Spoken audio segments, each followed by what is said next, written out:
بسم الله الرحمن الرحیم. ایاک نعبد و ایاک نستعین. زه نن خپلو غیرتمندو عزتمندو اپریدو له مخاطب یم. امو غیرتمندو عزتمندو اپریدو چې څنګه تاسو لا پته ورو چې په تیرو باندې ډېر سخت حالات راغلی دی او دا حالات چې کوم دي په خپله نه دی راغلی، دا چې کوم دي جبرن مسلط شوی دی په تیرو باندې. چې څنګه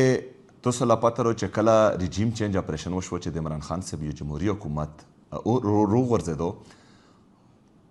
او موږ چې کوم دي په ټول خیبر پښتونخوا کې د خیبر نه ونیسه تر هزاره پورې، د ملاکنډ نه ونیسه تر ډي ای خو نه پورې، وزیرستان نه پورې په هر یو ځای کې جرګه وکړه، په هر یو ځای کې جلسه وکړه، پاڅون هم وکړو او ټولې دنیا له همدا ویل چې د پښتنو د سر سودا یو ځل بیا شوی رو، د پښتنو وینه یو ځل بیا خرڅه شوې رو، یو ځل بیا په پښتنو باندې دهشتګردي مسلط کیږي. خو موږ لا به چې کوم په یو ټیم باندې د پی ډي ایم حکومت و او په هغې کې چې کوم دي دا ټول سیاسي جماعتونه وو، هغو به دا خبره کوله چې نه دا پروپاګنډه کوي، دا دروغ وایي، دا دروغزن دي. موږ ته بیا وویل چې عین په غرونو باندې د غرونو نارکوزیږي، هغو نه منله. هماغه شانتې به چې دا دروغ وایي، نو بیا چې کوم دي د غرونو نه بزرونو لا راغلل. خو ډیر خلک چې کوم دي د مونږ غیرتمند پښتانه هغه رووتل، هغه په غټ تعداد کې رووتل. هغه وویل چې دا پالیسي د بند کمرو پالیسیونه مونږ لا نه دي قبول، مونږ دا دهشتګردي یو ځل په خپله خوره باندې نه منو. د یغو عضلانه چې هغه کومې ضلعې دي د هغو نه چې کوم دي وتښتول، نن ولته چې کوم دي الحمدلله د الله په فضل امن دی. خو بدقسمتۍ نه چې په کومو ضلعو کې دغه شی سیریس ونه خستل شو،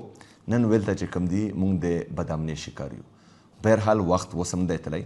چې څنګه یو ځل مخکې په بند کمرو کې فیصله شوې وه چې د عمران خان صاحب حکومت پر غورځوو، نو هغه بند کمرو فیصله په پاکستان باندې امپلیمنټ شوه او د عمران خان صاحب یو جمهوري حکومت چې په کم کې په خیبر پښتونخوا کې په قبایلي اضلاع کې امن و، هغه یې وغورځولو. دغه نتیجه دا راغله چې یو ځل بیا دهشتګردي مسلط شوه په خیبر پښتونخوا باندې، په پاکستان باندې داسې حکومت مسلط شو چې د مونږ کم معیشت و، کم چې کم د مونږ اکانومي و، هغه په بهترین طرز باندې روانه وه، هغه وغورځېده. د مونږ چې کومې فیکټریونه دي هغه بند شوې، د مونږ نوجوان بېروزګاره شو، د مونږ نوجوان نن د پاکستان نوجوان نن که فرض کا بهر ملکونه ویزې ورکوي، نو د 50% د 60% نه زیات خلک په پاکستان پرېږدي او دغه نه بیڅي، بلکې 80-90% ځوانان، ځکه چې دلته ورته د روزګار مواقع نشته، هغه به تښتي. نو چې څنګه هغه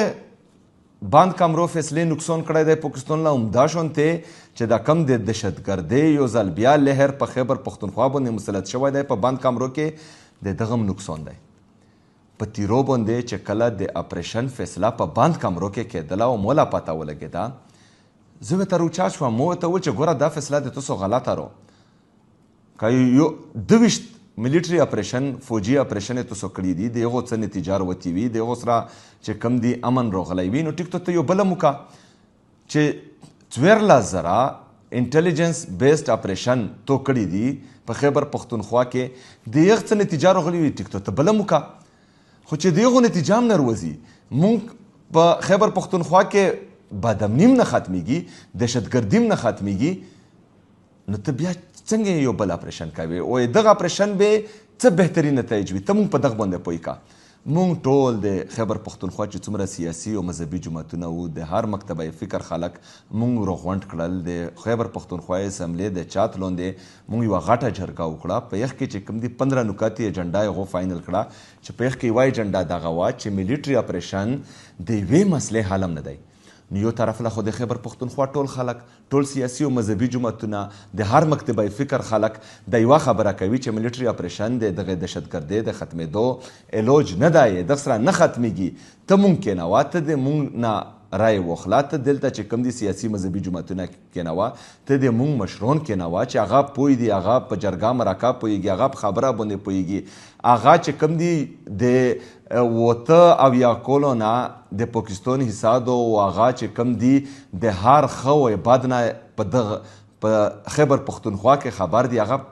کېنوه هغه به ټوله ښې مشورې درکړي په هغو مشورو باندې چې ته عمل وکړې نو ته به چې کوم دی مستقل امن طرف له لوړ شې خو نه په بند کمرو کې فیصله وشوه په تیرو باندې یو ځل بیا اپریشن مسلط شو ویلته 24 رکنی کمیټي جوړه شوه چې هغه د تیرو خپل خلک وو د آی جی اف سی د کور کمانډر په سربراهۍ کې دغو خلکو ویلته چې کوم دي د دغو سره جرګې وکړې دغو ورته وویل چې دا خلک تاسو روبوسو ځکه چې د دغو د کورونو نه په موږ باندې دهشتګرد حملې کوي نو چې کومه پرې دا هلته وي موږ ملیټري اپریشن نشو کولی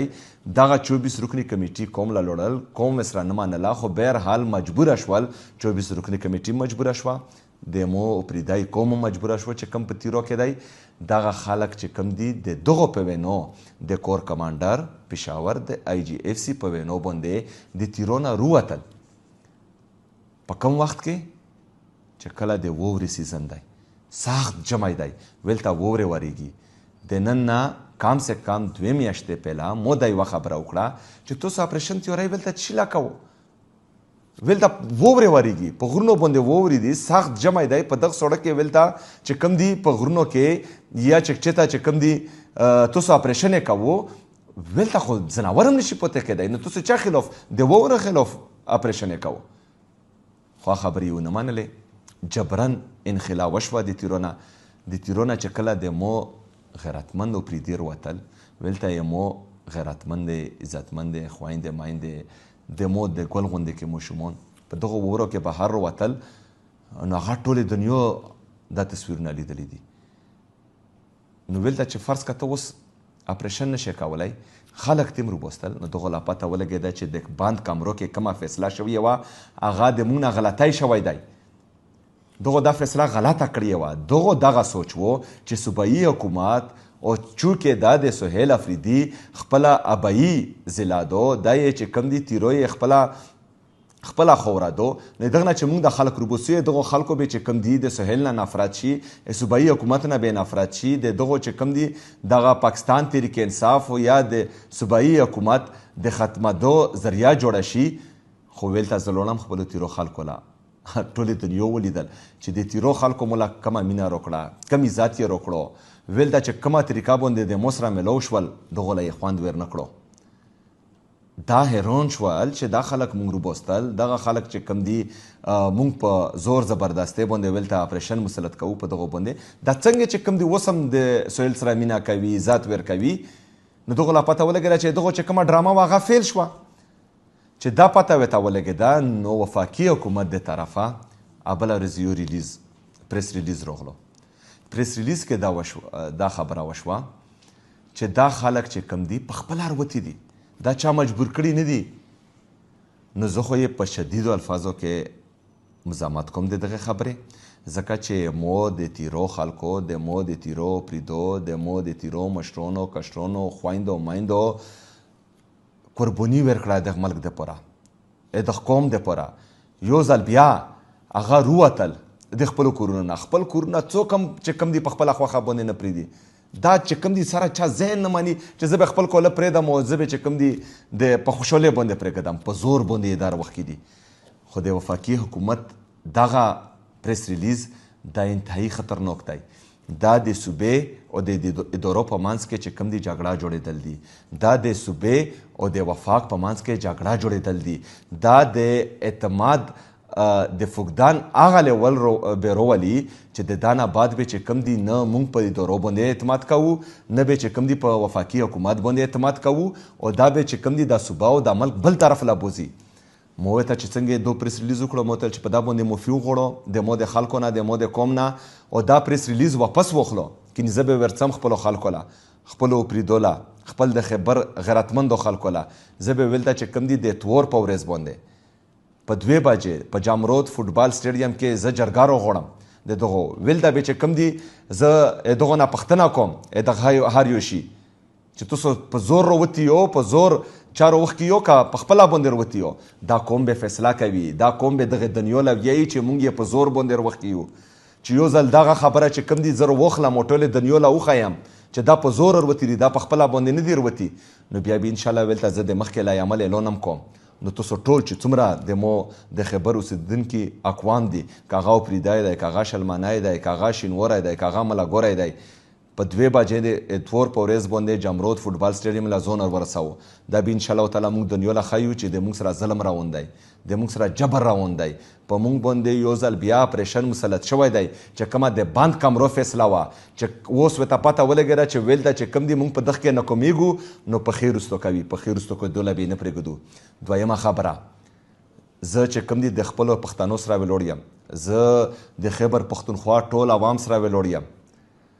ځکه چې د مو خیبر پښتونخوا لیبارټري نه ده چې هر یو سړی به ارڅي خپلې فیصلې به کوي، بند کمرو فیصلې به په موږ باندې مسلط کوي، خپلې تجربې به کوي. دا څه لیبارټري ده؟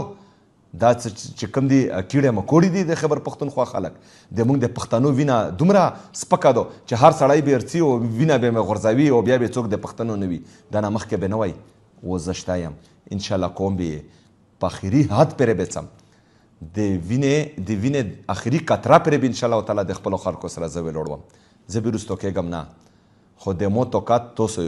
توسو به د مو سره انشاءالله ودرېږو. ټول پښتون قوم به یې مو سره ودرېږي، د خیبر پښتونخوا عوام به د مو سره ودرېږي، د پاکستان عوام به یې مو سره ودرېږي انشاءالله تعالی. او دغو له به شکست ورکوو، دغو له به ښیو چې بند کمرو فیصلې پاکستان له هم نقصان ورکوي، صوبو له هم نقصان ورکوي. دا مزید موږ په یو صورت باندې هم نه منو. خو دغه پریس ریلیز نقصان چی وشو؟ نقصان دا وشو چې دا 24 رکنی کمیټي چې کومه د آی جی اف سی او د کور کمانډر په سربراهۍ کې جوړه شوې وه، چې کومو جرګې شوې دي، دغو سره میټینګونه شوي دي، دغو سره وعدې شوي دي 24 رکنی کمیټۍ سره. یو خو دغه پریس ریلیز سره د کور کمانډر آی جی اف سی اعتماد بالکل زیرو شو. دا نه بعد به نه سرکوري خلک، نه قومي خلک، نه مشرون، نه کشرون، نه چې کوم دي حکومت دغه خبرې سیریس اخلي، ځکه چې دغه خو څه حیثیت پاتې نه شو. سبا به دلته چې کوم دي دا بله خبره وکړي، بیا به بله خبره وکړي او دلته به مرکز نه وایي چې نه دا خبرې چې کوم دي فضول دي، نو دغه هېڅ حیثیت پاتې نه شو. دا انتهایي خطرناکه خبره ده. دویمه خبره چې دا 24 رکنی کمیټي دغه د آی جی اف سی او د کور کمانډر په خوله باندې د قوم سره وعدې کړي دي، 2 میاشتو کې به چې کوم دي دا خلک واپس بوځي، دا ودان د دغو په خوله باندې شوې ده. مو ته ویل ته چې کوم دي په بوړا کې دا خبره وکړه چې 2 میاشتې زه د دغو په خوله باندې دا اعتماد نه کوم، ځکه چې 2 میاشتو کې مولا اثرات نه ښکاري چې دا به تاسو واپس بوځي، ځکه چې ولته وورې شروع دي، ولته خو دا اپریشن کولی نه شي. دا خو صرف د مو خرابېدو دپاره، د صوبایي حکومت د خرابېدو دپاره دغه اپریشن و چې کومه د روپو دا ده زه یې سره ویلوړ یم، مو ریلیز کړي دي. ښه په هغو روپو باندې هم دغو له تکلیف دی. دا تکلیف ته څه دی؟ دا تکلیف ته ځکه دی چې د موږ ټولو پښتنو له پته چې کله دنه مخکې اپریشن کېدلو چې کم کوله به ویرون شي، کم کور به ویرون شي، خراب شي، موت شي، په جیټ بمبوري کې، په ډرون اټیکس کې، یغو دپاره به 4 लाख روپۍ موږ ورکوو. مخکې اپریشن کې دا وعده شوې وه، اوس اپېرې هغه وعده نه ده پوره شوې. موږ د نارت وزیرستان چې کم ملګري دي، ورونه دي، هغه په بکاخیل کیمپ کې یغو سره وعده شوې وه چې تاسو له به میاشتې موږ دومره روپۍ درکوو. د لاسو کولو نه هغو له هغه روپۍ نه میلوېږي، صوبایي حکومت یې د خپل جوبه ورکوي. دغه روپۍ ځکه چونکې دا د نه زه تېر یم، دا هر څه مو په خپلو سترګو لیدلي دي، مو د خپلو خلکو محرومیون یې لیدلي دي، مو د خپلو خلکو درد لیدلی دی. نو ځکه ورته چې کوم دي اول نه مو ځان برابر کړی و چې که فرض کا چې کوم دي دو غلطه فیصله کوي، د بند کمرو فیصله مسلط کوي، چې زه ورته تیار وم. دا په دغو 4 اربه روپو باندې خفه دي. دا نه غواړي چې قبایل ترقي وکړي، دا نه غواړي چې پښتون باندې پیسې ولګي، دا نه غواړي چې پښتون چې کوم دي دومره طاقتور شي چې هغه مین سټریم له روشي. ځکه چې د 20 کلونو نه موږ وینو که نه د بند کمرو فیصلې دي په پښتون باندې چې کوم دي مسلسل امپلیمنټ کیږي، د پښتون وینه تلي کیږي. 80,000 خلک موږ خپل شهیدان دغه قوم لا ورکړل، دغه ملک لا ورکړل. د هغه نه بعد چې کوم دي په مو باندې بیا دهشتګردي مسلط کیږي، مونه مزید قرباني غواړي، دا به نور نه چالي کړي. زه یې سره ویلوړ یم چې د صوبایي حکومت په توګه باندې چې شی مرڅي انشاءالله تعالی زه به ته غره په شونته ویلوړ وم. ټول پښتون قوم له زه دغه بیایم د تاسو په توګه باندې دغه دي چې 2 ځل ودرېږو، ځکه که 2 ځل هم غاږ اوچات نه کړو، 2 ځل ونه درېدو، نو همدا شانتې جنازې به اوچتوو. زه یې سره ویلوړ یم، زه به یې تاسو مقدمه ټول پاکستاني قوم له هم ښایم او زه به یې چې کوم دي انټرنیشنل دنیا له هم ښایم. صرف د مو توقعات چې کوم دي پاکستانی عوام دی، د خیبر پښتونخوا عوام دی، تاسو چې د خپل حق دپاره ودرېږو انشاءالله زه د صوبې چیف ایگزیکټیو د عمران خان داسې په یې سره د غره غوندې کې ولاړ دی انشاءالله تعالی نه مو ډرولی شي نه مو اخیستی شي پوره دنیا د مو قیمت نشي لګولی انشاءالله تعالی زه به سره ولاړ وم تاسو ودرېږو ډېره شکریه مهرباني و ما علینا الا البلاغ